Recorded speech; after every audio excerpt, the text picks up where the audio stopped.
Por que ela diria que você ia matá-la e que morreu naquela noite? Eu não sei. Eu não a matei. Vocês não entendem. Eu não a matei. Esse é Jared Davis, firme, insistente, gritando com os detetives. Isso ocorreu poucos dias após sua namorada, Megan Bottaford, ser encontrada queimada em um carro em uma estrada rural da Carolina do Sul. Mas o que chama a atenção nisso é que, pouco antes de desaparecer, Megan mandou uma mensagem para sua melhor amiga dizendo que tinha medo de que Davis fosse matá-la. Agora temos o trecho do interrogatório, onde pela primeira vez vemos exatamente como Davis tentou, mas acabou falhando, em se livrar da situação com conversa. Bem-vindo ao Sidebar, apresentado pelo Law and Crime. Eu sou Jesse Weber. Tudo bem, podemos ser sinceros sobre uma coisa rapidinho? A maioria das pessoas, quando olha o extrato bancário, a quantidade de pedidos no DoorDash nos últimos 2 anos provavelmente é um pouco constrangedora, né? Vi uma reportagem que vai te fazer largar o celular. Acusam o aplicativo de rastrear e compartilhar sua localização exata com terceiros sem consentimento, lucrando com dados sensíveis. Isso é uma grande questão de privacidade. Morgan & Morgan estão investigando. Quem usou o aplicativo entre 2023 e 2025 pode verificar se tem direito à reivindicação. Se for o seu caso, você pode ter direito à compensação. Acesse forcepeople.com/sidebar DoorDash ou clique no link na descrição para avaliação gratuita. Leva 5 minutos ou menos. Megan Bottaford tinha 25 anos, era mãe de 3 menininhas. O tipo de pessoa que estava sempre em movimento, sempre com os amigos, vivendo a vida intensamente. A família diz que a maior alegria de Megan eram suas filhas. Em abril de 2024, ela mandou uma mensagem para sua melhor amiga que se tornaria uma previsão da própria morte. Se você não tiver notícias minhas em 30 minutos, chame a polícia. Nome ocultado. Jared está prestes a me matar. Poucos dias depois, as autoridades encontraram o carro dela queimado, abandonado em uma estrada de terra no interior da Carolina do Sul, e dentro havia restos humanos. E dentro da casa que ela dividia com o namorado, o bebê de 4 meses deles estava sozinho, ileso, mas sem a mãe, que nunca mais voltaria. O nome desse namorado é Jared Davis. E pela primeira vez desde sua prisão, estamos vendo o que ele disse à polícia. Em 3 interrogatórios diferentes, Davis tenta se livrar dessa situação. E no começo, ele está calmo, colaborativo. Ele conta uma história de que eles foram a um jogo de beisebol, pararam no Walmart e depois foram para casa. Ela ficou chateada e foi embora. Ele diz que ficou para trás trocando o bebê e conta isso. Mas os investigadores já tinham algo que Davis desconhecia. Dados de GPS indicam que ele esteve perto da estrada remota onde o carro queimado de Megan foi achado. Dados de saúde do celular dele mostram que ele percorreu mais de 2,5 km naquela noite, realmente se deslocando, e não só no quintal. E então tem a mensagem assustadora e de partir o coração que Megan enviou para uma amiga pouco antes de desaparecer. Como mencionei, conseguimos aquele interrogatório, uma das provas mais contundentes possíveis no caso. E ao longo de horas de vídeo, você pode ver a pressão aumentando, até que, eventualmente, Davis fica sem saída, porque a versão dos acontecimentos que finalmente surge é ainda mais perturbadora. Aquele bebê estava lá, naquele carro, na cadeirinha, enquanto o corpo de Megan estava no banco do motorista. Agora, felizmente, aquele bebê foi retirado do carro antes que ele fosse incendiado. Agora, para entender o que aconteceu com Megan, você precisa começar na noite de quinta-feira, 25 de abril de 2024. Existe uma pequena cidade chamada Denmark, na Carolina do Sul, perto da divisa com a Geórgia. Megan tinha 25 anos, era mãe de 3 meninas, de 7, 4 e apenas 4 meses de idade. Essas eram as idades. Às 21h48 daquela noite, a polícia afirma que Megan mandou mensagem para sua melhor amiga. E essa mensagem acabaria sendo uma previsão da própria morte dela. Jared está prestes a me matar. Se você não ouvir de mim em 30 minutos, chame a polícia. Redigido Gents Branch Road. Agora, Gents Branch Road É onde Megan morava com o namorado Jared Davis, de 28 anos, pai de pelo menos um de seus filhos, o bebê de 4 meses. A amiga ligou para ela por volta das 21h50 e ouviu Davis ao fundo discutindo e dizendo algo desagradável para Megan, segundo relatou aos investigadores. Depois, a ligação acabou. Essa foi a última vez que alguém ouviu a voz de Megan Butterford. 30 minutos se passaram. Depois, 1 hora e a noite inteira. Quando a polícia finalmente se envolveu, quando as autoridades foram chamadas, Megan já havia desaparecido. No sábado, 27 de abril, 2 dias após o sumiço de Megan, o departamento do xerife do condado de Bamberg e a SLED, divisão de polícia da Carolina do Sul. Eles foram até a casa na James Branch Road, guiados pela localização do celular, para uma verificação de bem-estar. Mas havia algo que eles não sabiam até chegarem. Jared Davis já tinha um mandado de prisão ativo contra ele por violência doméstica no condado vizinho de Barnwell. Outro mandado acusava Davis de ter uma espingarda, o que era problemático, pois era condenado e estava em liberdade condicional, não podendo ter armas. Quando a polícia chegou, eles viram Davis saindo de um galpão nos fundos e o prenderam ali mesmo. Mas Megan, ela não foi encontrada em lugar nenhum. Eles entraram na casa e foi aí que encontraram o bebê de 4 meses sozinho na sala, felizmente ileso, mas sozinho. As outras 2 filhas de Megan não estavam lá. Elas estavam com o pai, um homem diferente. Mas aquele bebê era filho de Davis, e ela estava ali sentada, sem a mãe, sem ninguém. A polícia obteve mandado de busca e apreendeu iPhone, câmeras de segurança, laptop, babá eletrônica e câmera de caça, acreditando que poderiam ajudar a encontrar Megan.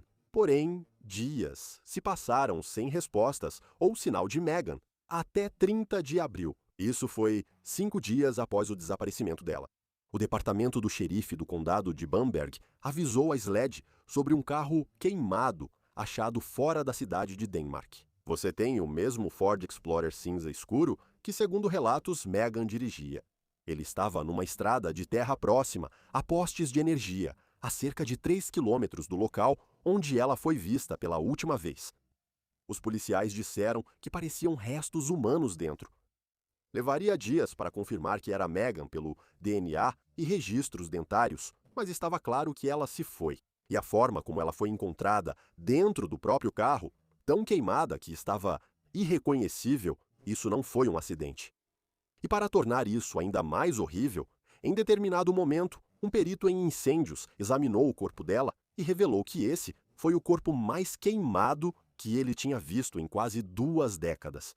Segundo registros do tribunal, promotores acusaram Jared Davis de assassinato, posse de arma durante crime violento, porte ilegal de arma, incêndio criminoso e profanação de restos humanos. É o seguinte, eles não tinham uma confissão, ainda não. Eles tinham provas, localização, registros telefônicos, mensagem assustadora, o bebê sozinho, carro queimado. Mas faltava a Davis contar o que houve. Isso seria depois. Porque, novamente, em 3 interrogatórios diferentes, gravados em vídeo, Davis tentou contar uma história e depois outra. E então, finalmente, parece que a verdade veio à tona. Obtivemos acesso aos interrogatórios e queremos reproduzi-los para você. O primeiro começa de forma simples, com Davis calmo e cooperativo. Os detetives o sentam e leem seus direitos, coisas de praxe. E então, eles pedem para ele contar como foi a última vez que viu Megan viva. Então eu quero voltar aos detalhes da última vez que viu Megan. Só vamos tentar reformular tudo e vamos começar. Vamos começar por aí. Quero que você pense sobre isso. Faça o melhor que puder. E vamos ver se conseguimos recriar tudo o que aconteceu. Vamos tentar juntar tudo isso, ok? Então, qual foi o último dia que você a viu? Quinta-feira, eu não. Naquela quinta-feira? Quinta à noite, acho que foi quinta-feira. Tudo bem. Faça o melhor para lembrar. Vamos anotar algumas coisas. Só para ajudar sua memória, acho que você foi pego sábado de manhã, se isso ajudar com os dias. Sábado de manhã foi quando você foi pego. Ainda parecia certo na noite de quinta-feira, provavelmente por volta de que horas na quinta-feira à noite você se lembra de tê-la visto pela última vez? Eu não me lembro da hora. Considere uma troca de fralda. Tudo certo, já estava escuro ao amanhecer. Eram umas meia-noite, depois da meia-noite. Eu não sei. Então, depois da meia-noite. Estamos falando após meia-noite de quinta, já na manhã de sexta. Beleza. Então, meia-noite, sexta-feira de manhã.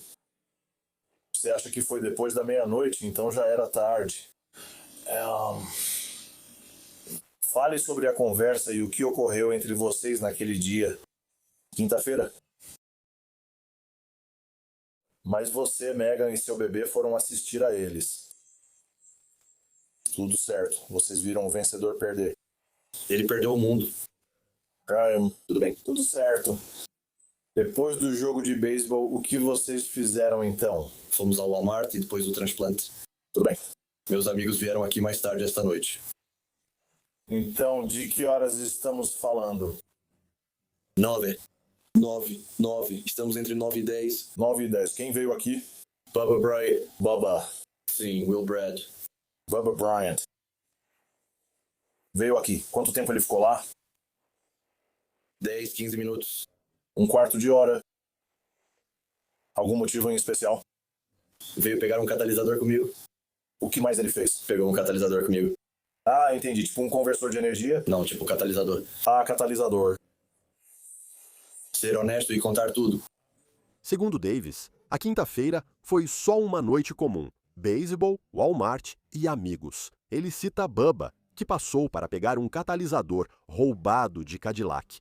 Mas a conversa muda quando Davis fala sobre o que aconteceu após Bubba partir. Segundo ele, as coisas com Megan iam bem, até deixarem de estar.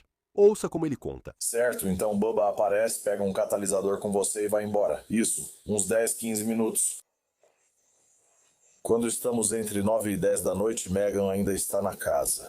Ela viu o Bubba naquela noite, ela saiu pra fora. Droga, tenho quase certeza de que ninguém estava vigiando o carro enquanto ele estava lá.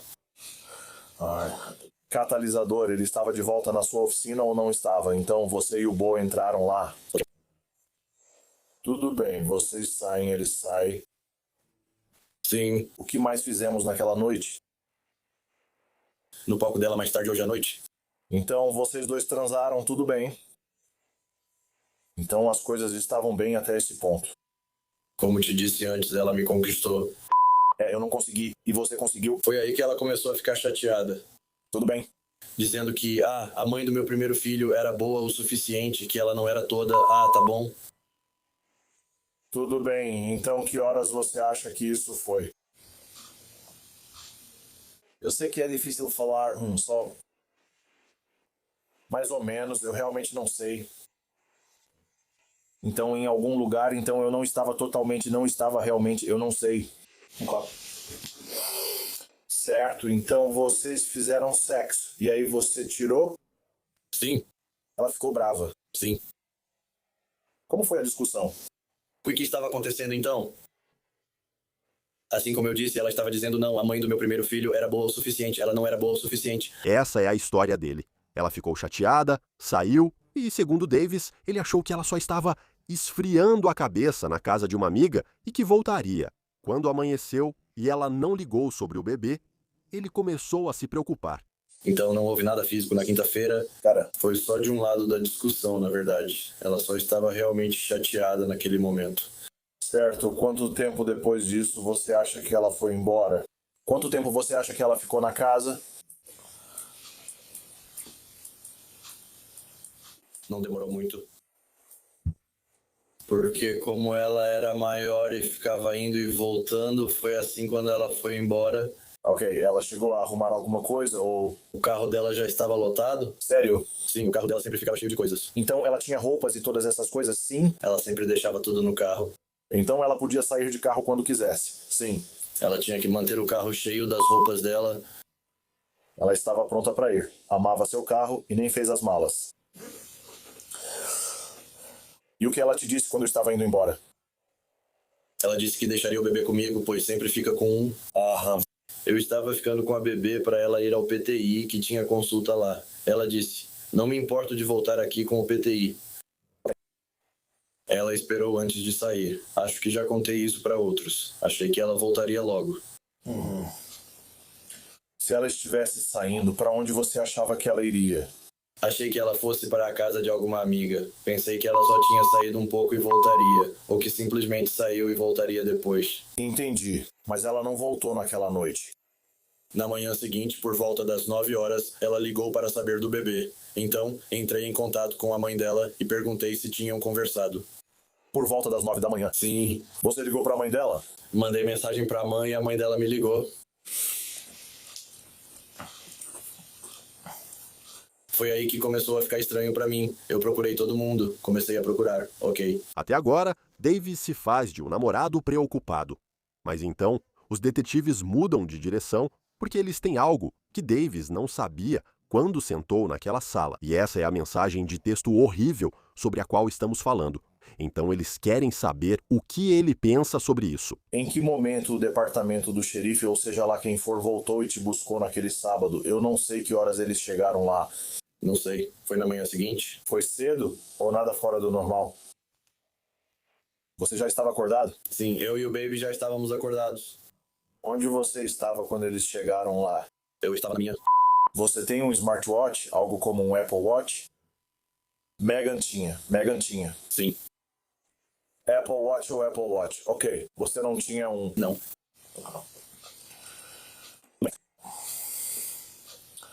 Tudo bem, então... Preciso te perguntar algumas coisas, mas não entrarei em detalhes. Você nos deu seu telefone para analisarmos e verificarmos se apareceu algo. E havia... Não só o telefone dela, não só o seu telefone, mas acabamos conseguindo algumas mensagens de texto que Megan enviou para algumas amigas, como foi dito na última entrevista. Eu acho... Eles te mostraram. A captura de tela. O que raios você acha que isso significa? Ah, ela era dramática. Pode me perguntar. Ela não era? É por isso que compensava. Eu não sei. Você chegou a apontar uma arma para a cabeça dela. Diga a ela que você precisa fazer isso. Eu nem tenho arma. Muitos caras entram na casa, mas não é realmente uma arma. É um cano que é dele mesmo. Uns cartuchos de calibre 12. Ah, Beleza. Você se lembra pra quem ela enviou aquela mensagem? Ela ligou pra ela naquela noite em algum momento? Acho que ela ligou. Você sabe do que ela falava? Mas os detetives ainda não terminaram, porque eles têm algo que Davis não considerou, algo que ele provavelmente nem sabia que existia no próprio telefone. Dados de saúde. De acordo com esses dados, entre 10 e 11 horas daquela noite, Davis não ficou em casa com o bebê, como ele disse. Ele caminhou mais de 2 quilômetros e 400 metros, não só pelo quintal. Eles mostram isso a ele. entre então... Você chegou em casa por volta das 9 ou 10 horas quando o Bubba apareceu. Ele disse que você chegou em casa por volta das 7. Sim, fiquei em casa. Por volta das 9 ou 10 horas, Bubba passou, pegou um catalisador e saiu. Você e ele foram a algum lugar juntos? Vocês só ficaram no quintal. Ele só veio buscar e foi embora. E ele ficou lá só por um curto período de tempo. E se em algum momento eu disser algo que não está certo, por favor, me avise. Depois que ele vai embora, você fica mais tempo lá fora? Ou você volta para dentro de casa? Não sei ao certo quanto tempo depois voltei pra dentro. Uma hora você volta para dentro de casa? Sim. É aí que você e a Megan fazem Sexo. seu quarto, quero dizer, não sei. No sofá, tudo bem. Mas só a Megan saiu daquela casa. Você ficou quase o tempo todo. Sim. Até a manhã seguinte, por volta das 11, foi quando você foi para a casa da sua avó. Tudo bem, então... Temos outra coisa aqui. Pedro, na verdade, não lembro o nome disso. Então eu não quero te falar errado. Ele é meu guru. Pegamos algumas funções avançadas dos celulares, chamadas dados de saúde. Uma das coisas que faço é... Sou bom em rastrear pessoas por celulares e analisar dados de saúde, o que revela muito sobre suas ações. E nós conseguimos seus dados de saúde naquela noite. Então foi isso que Scott apontou aqui. Então nós temos muitos... Então por volta das 10 da noite, mais ou menos, mostra que você está fazendo muitas caminhadas das 10 até... Vamos dizer das 10 até... Quero dizer, por uma boa hora seguida, quero dizer muita caminhada, onde estamos vendo mais de 1,5 milha de distância percorrida. Tipo, não só dando voltas no quintal, mas muita caminhada, como se você estivesse andando pela rua e coisas assim. Para onde você estaria indo nesse momento? Certo? Andou por algum lugar? Para lugar nenhum. Voltar do galpão para casa. Bem, isso não é. Olha, é o seguinte, eu analisei seus dados de saúde do dia inteiro. E eu posso ver, sabe, as coisas de curta distância, esse tipo de coisa. Esses são movimentos enormes, Significativos. Isso não é como você simplesmente andando até o galpão e voltando, ou mesmo indo e voltando dos seus pais. Provavelmente isso é como uma quantidade enorme de caminhada. Tudo certo, andar por aí. Então eu estava com um bebê naquela noite. Tudo bem, Jared, o que eu quero saber, sabe? Eu sinto que tem mais coisa nisso que você não está nos contando e eu só quero saber disso. Teve mais algo entre você e Megan naquela noite? Ela fez algo com você? Essa é a nossa... Não deixei isso acontecer. Falei para outros que sim, mas estou te contando exatamente como foi naquela noite. Entendi, acho que você já me contou muito. Só sinto que estamos deixando de fora alguns detalhes importantes, porque durante parte disso, toda essa caminhada foi a partir das 10 da noite, mais ou menos até um pouco depois das 11 e...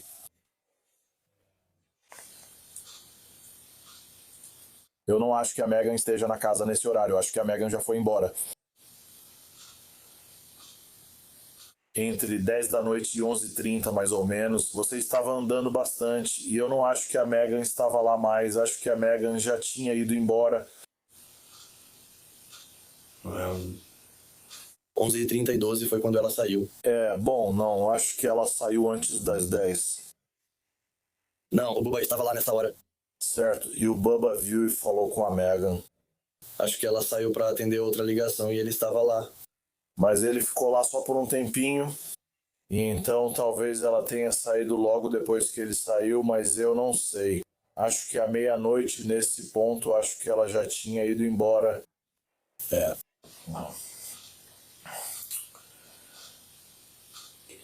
É muito estranho, algo não está batendo e eu não sei se... Você sabe, algo aconteceu que, quero dizer, foi simplesmente um ponto de ruptura, mas... Parece que você estava voltando da estrada à direita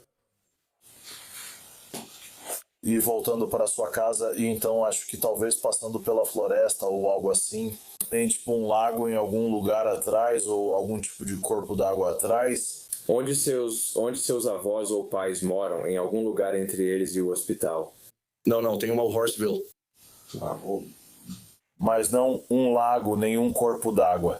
Porque parece que você foi até um corpo d'água também depois de toda essa caminhada da estrada Turnray até a sua casa. E então parece que você foi até um lago, passando pela floresta e tal. E então fomos para a estrada Turner.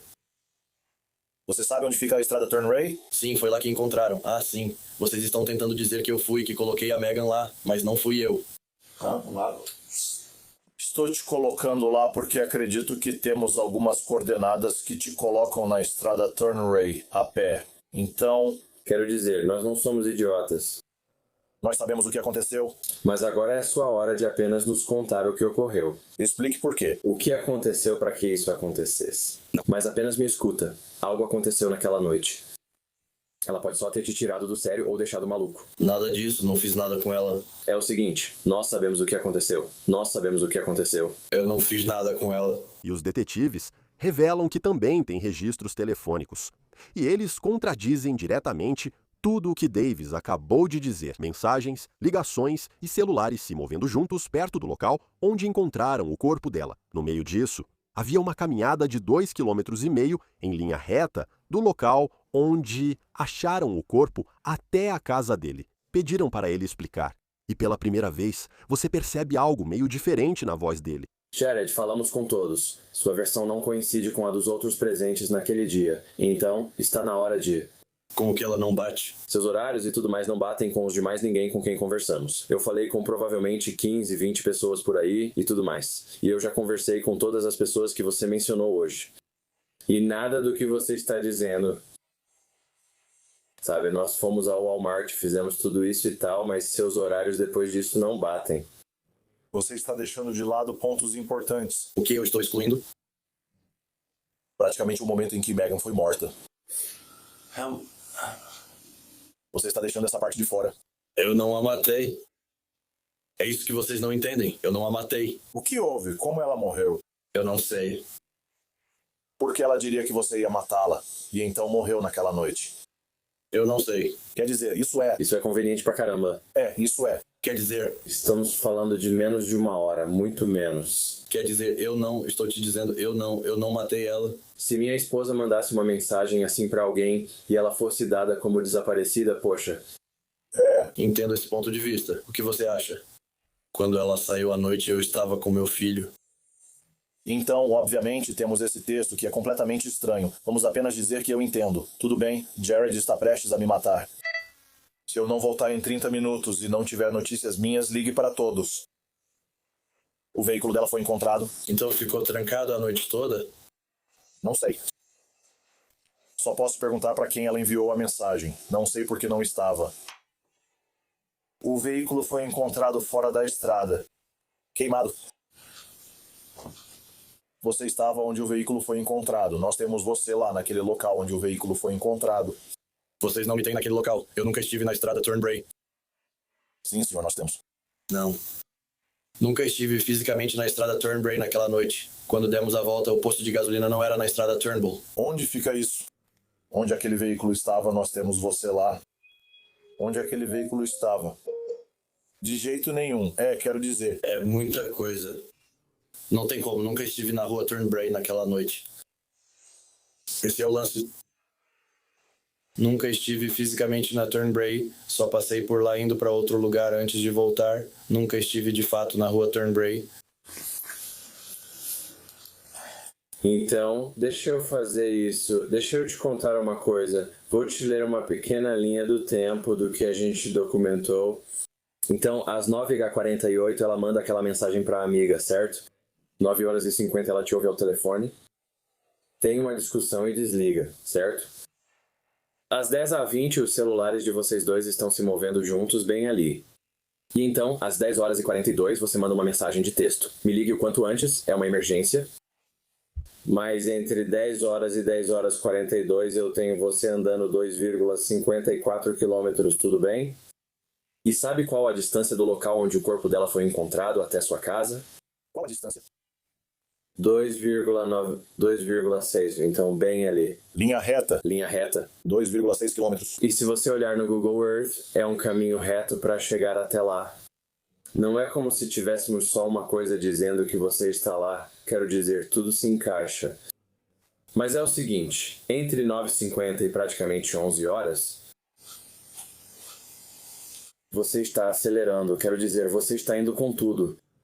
Você está andando rápido e fazendo tudo isso. Por todo lado, tentando sair de lá. E tudo o que você está dizendo é que só estava andando do seu galpão até sua casa. Quero dizer, eu já vi onde você mora. Não é uma caminhada tão longa assim. Tipo, provavelmente andei mais no corredor. Consigo te ver durante o dia andando pra lá e pra cá. Nunca saí de casa naquela noite. Esse é o ponto. Então, como você andou 2,54 km entre 10h e 10h42 se você não saiu de casa? Você entende o que eu estou dizendo? Eu não fiz isso. Disse que estava com meu filho naquela noite. Mas quero dizer, a gente sabe que ela estava lá. Nós sabemos. Você tinha uma babá eletrônica para segurar e observar. Sim, mas só funcionava uma a 1,6 km da casa. Eu só estou tentando te mostrar o que estamos vendo porque, sabe... Parece ruim. Não tem nada que pareça. Simplesmente parece ruim. Não tem nada. Quero dizer, você não tem. Quero dizer, tudo está apontando para você agora. Então, se algo aconteceu, A questão é que nada aconteceu. Você tem medo de não ver mais esse bebê? Tenho medo dela agora, mesmo sem ter feito nada. Mas é o seguinte, sabe, esse bebê merece respostas. Eu te disse, sabe? Quero dizer, agora esse bebê é quem está perdendo tudo. Agora, os detetives confrontaram Davis com outra coisa, a brutalidade do que fizeram com Megan. Eles contam a ele que um perito em incêndios disse que esse foi o pior caso que já viu. Eles perguntaram para Davis quem faria algo assim. E ele ainda insiste que não foi ele. Quero dizer, quem faria isso com ela? Quem mataria ela, levaria ela até uma vala e queimaria o carro. E deixa eu te dizer, sabe, nós temos peritos em incêndio criminoso que estavam lá e fazem isso há 18 anos. Ele disse que aquele foi o pior corpo que ele já viu na vida dele.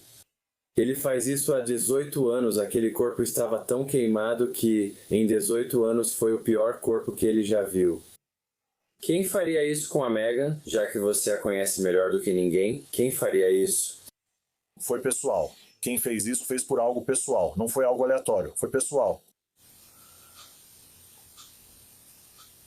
Eles não queriam deixar nada, nenhum tipo de vestígio de nada.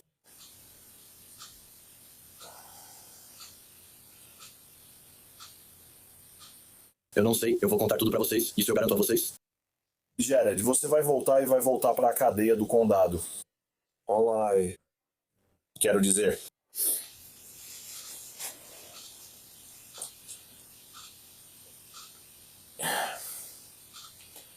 Tudo aponta para você. Então a única coisa que podemos fazer é tentar entender o porquê. Mas eu não fiz isso. Esse é o ponto. Vocês querem muito que seja eu. Eu não quero. Eu só quero que seja quem fez isso. Essa é a questão. O problema é que tudo está apontando para você. É o seguinte. Eu nunca a machucaria assim. Ela era minha melhor amiga e estávamos sempre juntos. Mas é o seguinte, nunca te conhecemos. Moro a 1h30 daqui e não conheço ninguém nessa cidade. Posso beber alguma coisa? Tem água aqui? Enfim, a gente se vê lá embaixo em 1 minuto. Eu não sei. Não, isso é no nosso escritório. Mas é o seguinte, a gente não sabe quem você é. Não sei de nada. Vou ver se tem na cafeteria. Mas a gente não conhece ninguém por aqui, tá? Não tenho nada pessoal contra você. Quando eu entro nesses casos, sabe, agora sabe, Bummer. Eles não trabalham conosco. Isso é SLED, nada pessoal. Eu chego e sou uma pessoa de evidências concretas, porque esses dados não mentem. Eu entendo. Sei que é difícil pra você, tá bom? Não estamos te culpando. Não queremos machucá-la. Eu não a machuquei hoje à noite. Eu sei. E eu não estou vindo aqui tentando dizer, tipo, foi você. Mas é só que você precisa entender o que estamos procurando. Entendo. Sei que tudo estava ruim pra mim, mas naquela noite eu estava com o bebê. Quando ela saiu, ele estava comigo. Quando as coisas ficaram estranhas para Vanessa Board, eu não tentava esconder que não sabia onde ela estava. Procurei por ele e ficou estranho para mim também. Eu tentei ajudar ele de todas as formas possíveis. Eu não estava tentando esconder nada de ninguém, mas se eu tivesse feito algo, eu teria fugido. A primeira entrevista termina com Davis, mantendo sua versão. Ele não fez isso e estava com o bebê. Mas as evidências podem apontar para ele, mas ele afirma ser inocente. Os investigadores, então, o chamam para outra conversa, e desta vez há uma mudança. Davis admite que ele e Megan saíram naquela noite para comprar cigarros e estavam discutindo. Ele conta a eles o que aconteceu, ou ao menos uma versão mais próxima disso. Tudo bem, Jerry. Você conhece Peter, me conhece. Já conversamos algumas vezes. Acabei de ler algumas anotações para você. Você paga o Rod aqui. Você devia avisar que não vai confirmar isso. Vamos deixar você falar comigo, certo? Então me conte o que aconteceu. Bem, eu não fiz isso, não era uma 410. Tudo bem. Quando saímos à noite para o posto de gasolina, ela ficou lá. Tudo bem. Quando me virei, voltamos para casa, ainda do lado de fora, perto dos carros. E eu estava com um 38. Ok. E sempre que a gente discutia, eu ficava diferente. E então a gente discutiu, ela pegou. Quando ela pegou, puxou para ela. E do nada, disparou. Okay. Quando disparou, tudo aconteceu tão rápido. Entendi. Como falei, senti que algo havia acontecido. Não foi como se eu tivesse tentado matar ela ou não. Quando ela pegou e puxou para ela, simplesmente disparou. E então tinha tanto sangue, ela tinha puxado. Certo, então o que você fez depois? Mas eu só entrei no carro e dirigi, mas não fomos direto à rua Turnbull. Queria ir ao hospital. Mas ela não tinha pulso e eu estava com medo. E eu passei pelo hospital, virei à direita, desci pela 4 Leste e peguei a curva. Então você entra e sai da 4 Leste para Turner? Sim. Entendi. E fui até lá. E meu celular ficou em casa o tempo todo enquanto isso acontecia. Meu celular estava, na verdade, no quintal. Ok? Isso aconteceu. E fui até lá e simplesmente coloquei fogo em todas as roupas nos fundos. Ok. Você colocou gasolina ou algo parecido no carro? Não. Como você voltou para casa depois de sair da Turnray na linha de energia? Eu voltei andando. Você voltou andando? Sim. Okay. Ninguém mais te ajudou em nada? Você deve estar aliviado. Não em relação ao que aconteceu, mas tentar desabafar. Nunca era para ter acontecido. E problemas de casal sempre ficam complicados, amor. Quero dizer, sempre acontece. Sabe, você pode amar alguém com todas as suas forças e então, sabe, as coisas meio que dão errado. O que houve, ela agarrou a arma e puxou. Não sei se bateu nela ou algo assim. Ela só disparou. Por que você estava indo?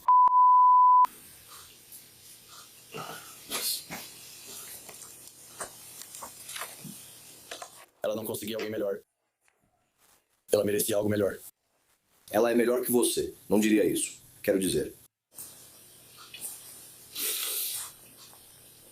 Então vamos voltar um pouco atrás. E durante o dia você meio que me explicou aquilo. O que você disse outro dia sobre o dia era verdade? Sabe? Vocês brigaram. Acho que você falou que você e Falcão saíram e ao voltarem ela jogou coisas no quintal. É verdade, nunca tentei forçar a entrada na casa deles, pois tinha uma chave. Fui à casa dela, conversamos e estava tudo bem. Isso era verdade. Depois que vocês saíram da casa dela, voltei para minha casa e ela foi se arrumar para ir ao jogo de beisebol. Fui na casa da minha avó. okay. Isso era verdade. Fui ao jogo de beisebol, isso era verdade. Fui ao Walmart. O rastreamento confirma, isso era verdade. Cama e casa. A parte do Bubba ter vindo, isso era verdade. E Bubba é Bubba Brian. Ok, porque Bubba foi lá. Pegaram um catalisador. Bubba não te ajudou, não viu nem testemunhou nada. Nenhum amigo seu ajudou. Não. Não tem mais ninguém envolvido. Então Bubba vai até a sua casa, pega um catalisador, vai embora e sai.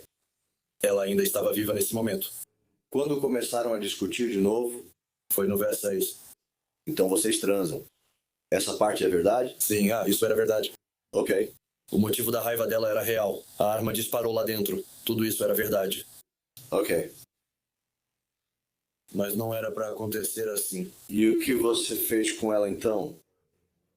O que você fez? Eu a agarrei e comecei a gritar e havia tanto sangue. Chequei o pulso e ela não tinha. E quando ela estava com o bebê e eu fui levá-la ao hospital. Ela já tinha ido e se foi. Tudo bem. Você a tirou do banco ou foi no banco de trás? Como você a levou ao hospital? Eu só a empurrei para o lado. Você simplesmente a arrastou, entrou ao lado dela? Sim. Certo. Onde estava o bebê então? Você deixou ele em casa, nervoso ou... Não, o bebê já estava na cadeirinha porque fomos antes. Entendi. Então ela nem tinha tirado o bebê do assento no carro, certo? Bem, não. O bebê estava dentro do carro da instalação. Foi isso que aconteceu. Então você pegou uma cadeirinha, colocou no carro e foi pro hospital. Você percebe? Eu só entrei em pânico. Como você levou o bebê para casa? Com você? Eu o levei para casa nos braços. Levei o bebê o caminho todo para casa na cadeirinha do carro. Entendi. Então, quando você... Estou tentando entender quando você meio que a empurrou pro lado no carro e entrou e dirigiu. Ela ainda está no banco do motorista. Com você sentado ao lado dela, meio que deitada. Ela estava deitada sobre o console ou reclinada. Ok. Então você percebe que sumiu. Você entra em pânico. Você desce. Vire à direita. Agora desça, vire à direita, tipo na curva onde vira 35. Sim. Denmark. Sim, primeira à direita. E de volta para Voorhees. Então você sai para ir até Delvorhis e eu desci pela Turnray, peguei a direita na Turnray. Certo. Eu voltava para casa, mas percebi o que eu faço em casa. Entendi. Eu só encostei no neck, peguei o bebê e deixei tudo na carta. Beleza. Eu tinha gasolina e não tinha nada para soltar, só roupas no carro dela. Encheu. Entendi. O que você fez com a pistola? Coloquei a pistola na lixeira, Qual delas? no lixo da casa. Ainda está lá? Conseguimos a pistola para você. Ninguém trouxe uma pistola para mim, juntei o lixo e vou cuidar das lixeiras e do restante. E o Earl tirou isso para mim. Earl levou o lixo. Ele não sabia que a pistola estava lá. Ele não sabia de nada disso. Entendi. Aqui estava a versão dele para a imprensa. Discutiam perto do carro, ela no banco do motorista, ele na porta. Ela pegou a arma disparou. Ele afirma ter verificado o pulso dela. Nada. Então fez a única coisa em que conseguiu pensar. Ele afastou o corpo dela, entrou no carro, dirigiu rumo ao hospital, mas seguiu em frente sem parar. Então ela só levou um tiro por causa daquela corda. Eu estava com eles, fui para 2. Entendi. E você está ao lado do carro dela. Sim. Você está com a arma. Como você estava com a arma? Eu disse uma arma, só segurando ela na minha mão. Ok. Você disse para ela que ia. E a gente estava conversando, só gritando um com o outro. Ela pegou e puxou para ela. Ela disse, acho que ela diria e eu. E aí simplesmente disparou. Entendi. Simplesmente ficou mole. Então eu só estava tentando fazer ela ir embora. O que você disse para ela? Disse pra gente qual era o problema eliminado. E você sentiu que era um problema. Assim. O que te motivou naquele momento? Quero dizer, o que te levou a sentir que essa era uma história sombria? Ainda decepcionando todo mundo? Hã? Eu estou lentamente decepcionando todo mundo. Fale como... Mas você não está, sabe? Eu queria que você simplesmente deixasse aquela noite pra lá.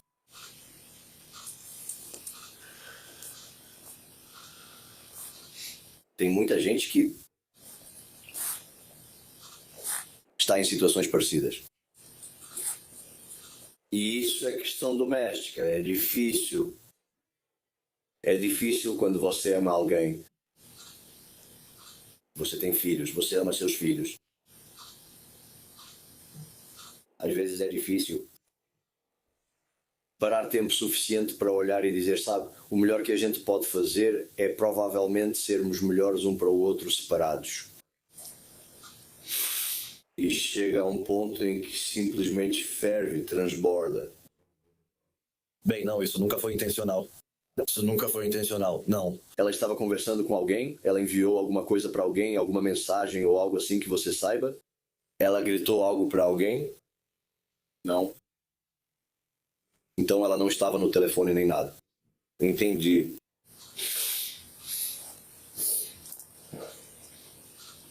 Agradeço por se encontrar conosco. Sei que é muita coisa, mas agora seus filhos te veem como um homem honesto. Sério, pense nisso. Eles vão saber que o pai era honesto e fez o certo. Acho que isso deveria significar muito para você. Sabe, deveria mesmo. E isso é um processo. Tem um processo pelo qual a gente precisa passar.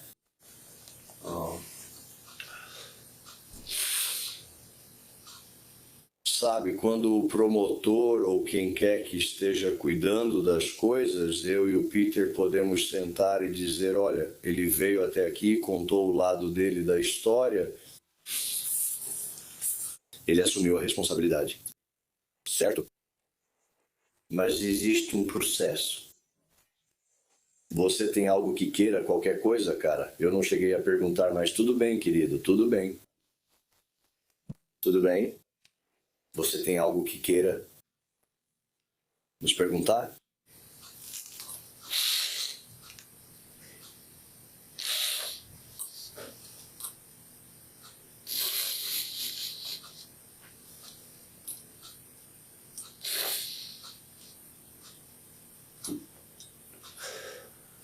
Podemos ajudar com alguma dúvida?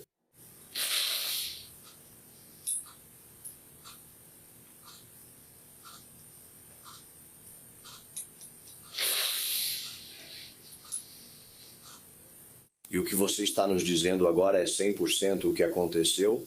Mas mesmo essa versão, o acidente, o pânico, o incêndio, ainda não é todo o vedou ou da verdade. Então, os investigadores trazem Davis para uma terceira entrevista. E desta vez, eles têm vídeo. Eles dizem diretamente. O DVR grava. Eles viram o que aconteceu. Eles sabem que ele a perseguiu. Eles sabem que ela tentou fugir. Eles dão a ele uma última chance de colocar tudo para fora. E, finalmente, ele começa a, aparentemente, preencher as lacunas. Nós temos trabalhado nisso sem parar, e eu agradeço por você ter agido como homem e nos contado o que contou. Só temos algumas inconsistências que precisamos esclarecer. E eu sei que isso está pesando na sua consciência. Lembra quando você disse que o DVR não grava? Sim. Ele grava. Ok. O que você nos contou não bate. Você quer simplesmente desabafar e nos contar o que realmente aconteceu. E eu posso te mostrar o vídeo.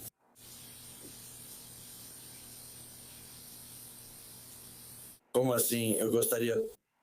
Você corre atrás dela, arrasta o corpo para o carro e tenta colocá-lo, atrapalhado. Você pode atirar nela dentro do carro, como disse. Sim. Quer dizer... Isso deve estar pesando em você porque você contou uma meia-verdade, mas ainda assim precisa ter. Quer dizer, você é humano. Eu sei que você ama seu bebê. Eu sei que você amava ela. É só... Chegamos a esse ponto. Só precisamos saber a verdade. Isso não vai mudar o resultado. Quero dizer, você pode dizer, não vou falar nada. Digo, tudo ainda continua. Estou te dando uma chance de desabafar. E assim a gente pode saber exatamente o que aconteceu. E essas coisas não vão ser expostas no tribunal na frente da família dela. E, sabe, você simplesmente não quer tudo isso. Quer dizer... Quer me dizer o que aconteceu de verdade? Sinceramente, a arma disparou acidentalmente. Isso foi um acidente. Isso realmente foi um acidente. Mas você a perseguiu armado.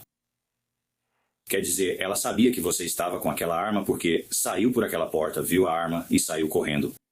Ela saiu correndo porque eu estava com as chaves dela e ela ia para a casa do vizinho. É por isso que eu estava saindo de carro. Você saiu por um tempo e depois voltou com o carro. Sim. Onde você foi? Foi quando eu estava indo para o hospital, mas...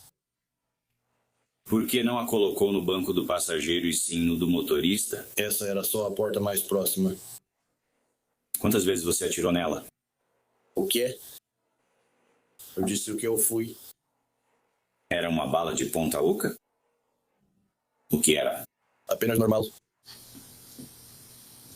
Apenas uma munição comum de treino? Sim. Munição ogival.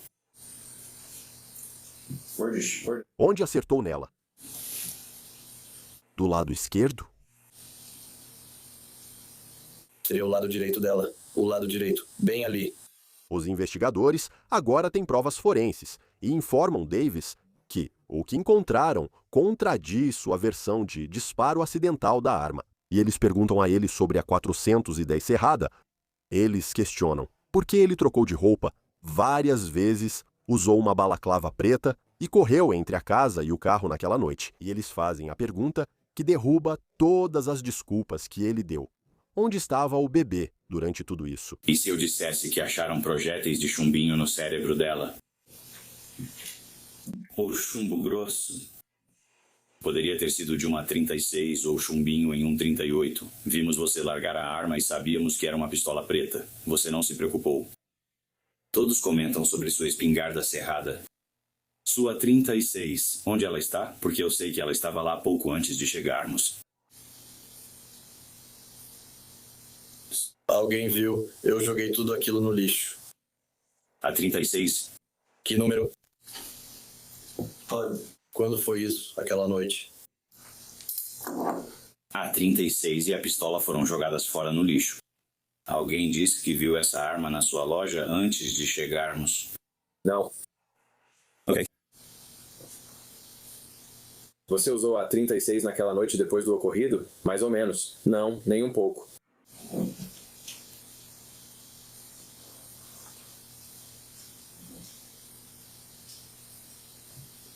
Por que você não nos ligou? Eu fiquei com medo, pra ser sincero. E se fosse um acidente? Se minha esposa e eu brigássemos, eu tivesse uma arma e ela disparasse, eu estaria xingando. Quero dizer, é isso que te colocou nessa enrascada. Não. Mas, sendo bem honesto, eu estava com medo. E você trocou de roupa tantas vezes. Depois a touca ninja e roupas pretas. Pra que tudo isso? Pra voltar pra casa sem ser reconhecido?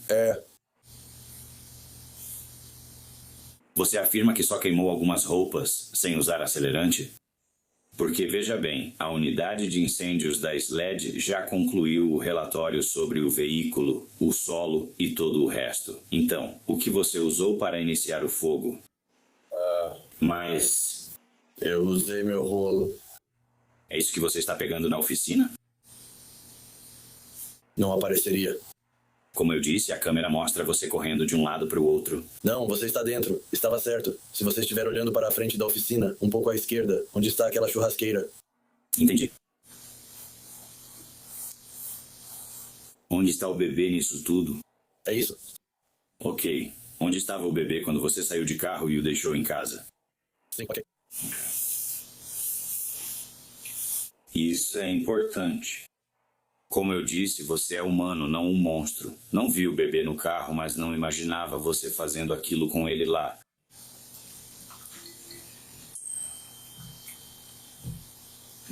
Eu preparei um caderno. Então, a linha do tempo, eu só quero ter certeza de que estou sendo preciso. Então você disse que a arma disparou, arrastou o corpo dela até o carro.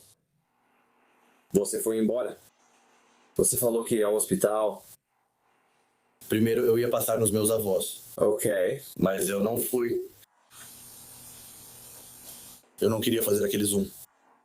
Então eu fui em direção ao hospital e comecei a checar o pulso dela e tudo mais olhando pra ela. Ela estava... Sabe o que eu quero dizer?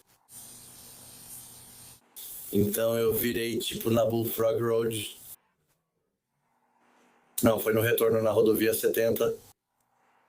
Eu disse que você virou. Antes ou depois do hospital? Antes do hospital. Era tipo virar à direita no hospital. Era bem no meio, era bem antes de você chegar nos trailers. E então você voltou para casa para tentar descobrir qual seria seu próximo passo. Você devia ter entrado no hospital, mas tenho certeza de que você fica se culpando por isso o tempo todo. Agora, ele faz a descrição mais clara do que ocorreu naqueles momentos finais. Ela estava gritando, ele estava voltando em direção a ela. Ele se virou dizendo que estava tentando acalmá-la e foi aí que a arma disparou. Eu quero saber o que é isso.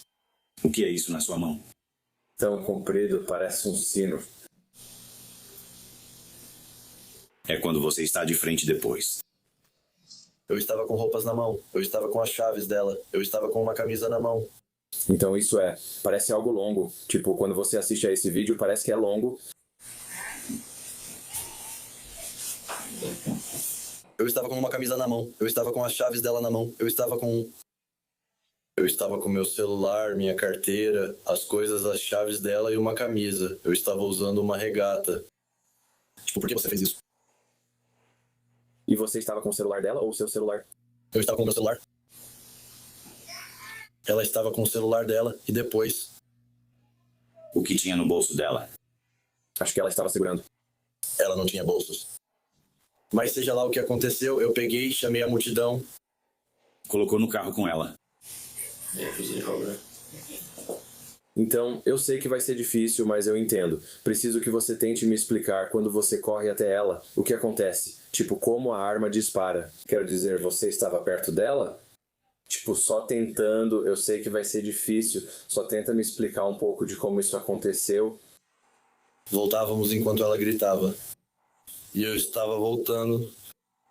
E então me virei para ela e simplesmente... não levantei as mãos. Eu só queria segurar o rosto dela para ela se acalmar. E disparou. Você estava pendurada lá. Veja se consegue ver. Não quero matar. Quanto tempo ela levou para morrer? Para mim pareceu que foi instantâneo. Não teve nenhum som, nada. Então ela nunca viu chegando. Você imaginava que conseguiríamos imagens da maioria dos acontecimentos? Eu sei que você disse que não podia falar sobre isso. Sim. Qualquer outra coisa que você lembrar, a gente só quer garantir que tenha uma visão clara, porque, sabe, é uma situação difícil, mas fomos honestos com você. Você foi honesto com a gente. Quero dizer, você não tem nada a perder neste momento. A gente só quer ter certeza. Se alguém souber de algo, precisamos saber de tudo, porque você conhece essa comunidade. Os boatos estão se espalhando. Estão tentando acusar outras pessoas de serem cúmplices, ajudarem ou saberem de algo e participarem do planejamento. E é assim, sabe? Eu estou tentando evitar que outra pessoa seja baleada porque acham que alguém te ajudou. Então, enquanto essa entrevista vai chegando ao fim, Davis fala sobre pedir desculpas ao seu bebê. E então, em voz baixa, ele diz: foi um erro. Sabe o que dizem? A verdade vos libertará. E é por isso que estamos te dando essa chance. Essa é a história que você contará para Deus quando estiver diante dele. Ele sabe. Uau! Isso se tivesse alguém ajudando ou sabendo. Isso não é algo importante agora. Não posso contar tudo sobre... nada. Tentando pedir desculpas para o meu bebê. E, sabe, eu sei que o que aconteceu, aconteceu, mas, sabe, seja um homem honesto com a gente. E nós sabemos o que aconteceu. Sabe, essa é a questão. É uma droga o que aconteceu, mas você não pode voltar atrás. Mas foi um erro. E que, sabe, você não é essa pessoa terrível. Sabe o que quero dizer? Então, eu sei que é difícil. Eu sei que as fotos são importantes para você e que mencionou isso antes, por isso quis imprimi-las para você. Então, sabe, nós não... Eu sei que as pessoas acham que a SLED e a polícia são pessoas terríveis, mas estamos só tentando entender tudo e, sabe, dar um desfecho para as pessoas. Então, não podemos mudar o que aconteceu, mas você pode fazer o futuro certo. Então... No fim, Jared Davis preferiu não arriscar no julgamento. Segundo registros do tribunal, em 10 de novembro de 2025, Jared Davis assumiu culpa por assassinato, posse de arma em crime violento, incêndio e profanação de restos humanos. Um juiz o condenou a 43 anos de prisão pelo assassinato e mais tempo por outras acusações, com penas a serem cumpridas simultaneamente. Ele ficará décadas preso. As 3 filhas de Meghan terão que crescer sem a mãe. Criaram uma campanha no GoFundMe em memória dela para ajudar a sustentar suas 3 filhas. É tudo o que temos para vocês agora, aqui no Sidebar, pessoal. Muito obrigado por nos acompanharem e, como sempre, por favor, inscrevam-se no YouTube, Apple Podcasts, Spotify, onde quer que vocês ouçam seus podcasts. Vocês podem nos acompanhar no Peacock da NBC, onde também temos episódios do Sidebar. Me sigam no X, Instagram e assistam Jesse Weber ao vivo na News Nation, de segunda a sexta, às 23 horas, horário do leste. Até a próxima, pessoal!